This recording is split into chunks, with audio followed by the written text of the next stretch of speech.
হ্যাঁ, শুরু হয়েছে ছাত্রদের মোরগ লড়াই খেলা। মোরগের লড়াই এটা খুবই একটি জনপ্রিয় খেলা, শক্তিরও খেলা, কৌশলের খেলা।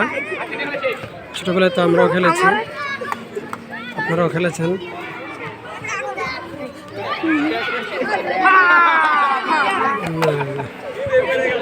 এটা একটা দাগ দেওয়া আছে, দাগের বাইরে চলে গেলে কিন্তু আবার শেষ।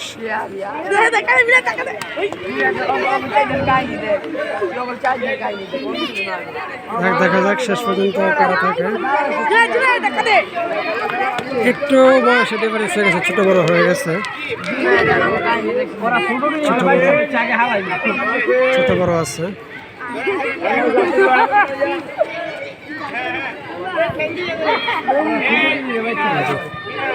অনেক দর্শক কিন্তু উপভোগ করছে মাদ্রাসা ছাত্ররা অবস্থা দ্বারা।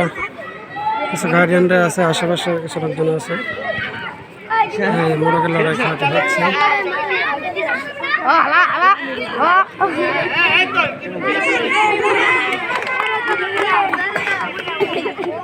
যে 10 নম্বর ছেলেটা তো আসলে একটু বড়, সে তুলনামূলক অনেকটাই বড় আমাদের চাইতে।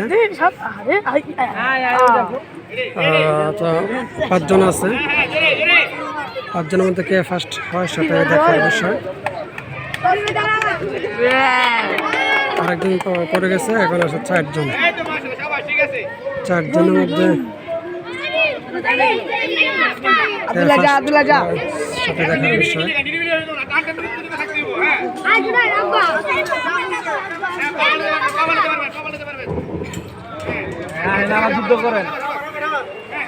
এই মেন কমে গেলে তো গর্ষিত করে দে, মেন কমে গেলে কিন্তু গর্ষিত করে দে, জানি যাক গড় আগের মতোই আছে।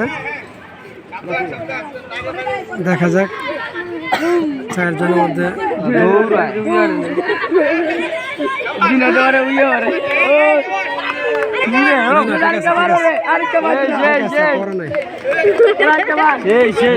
ঠিক আছে। ক্লান্ত হয়ে গেছে, দেখে বোঝা যাচ্ছে ক্লান্ত হয়ে গেছে। মাঝখানে ছেলেটা কিন্তু অনেক ছোট, ছোট ছেলেটা কিন্তু তার চাইতে বড় ছেলেটাকে কিন্তু সে পরাস্ত করেছে।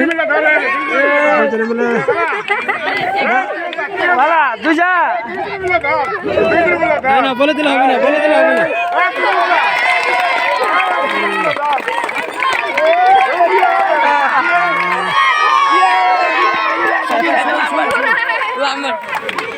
হুজুর হুজুর, এই দুজন আবার হবে, এই দুজন আবার হবে। এরা সমান, এই দুজন আবার দিন সমান,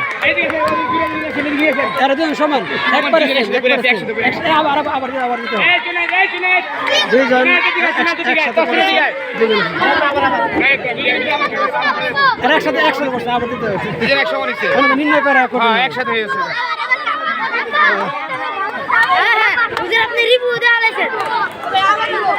দুইজন প্রতিযোগী মানে একসঙ্গে পড়েছে, এই জন্য তাদেরকে পুনরায় সুযোগ দেওয়া হচ্ছে। মানে পুনরায় তাদের মধ্যে আবার লড়াই হবে, আবার ফাইট হবে।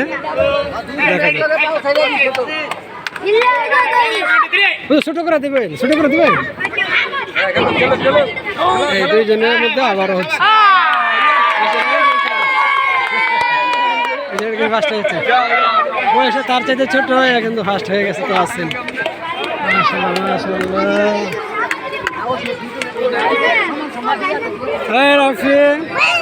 তুমি তো সাইডে দাঁড়াইছো, তো এই জন্য তাড়াতাড়ি পড়ে গেছো। মাঝখানে চলে যেতে, মাঝখানে চলে গেলে আর কিছুক্ষণ থাকতে পারতো। হ্যাঁ, এগুলো ভিতরে ভিতরে থাকতে হবে, বুঝো নয়? সাইডে দাঁড়ায় থাকলে একটু দিলে এই সাইডে ব্যাগের বাইরে চলে যায়, মাঝখানে থাকলে অনেকক্ষণ থাকা যায়। এই বুদ্ধিটা তো বলে দিতে আমার খেয়াল নেই।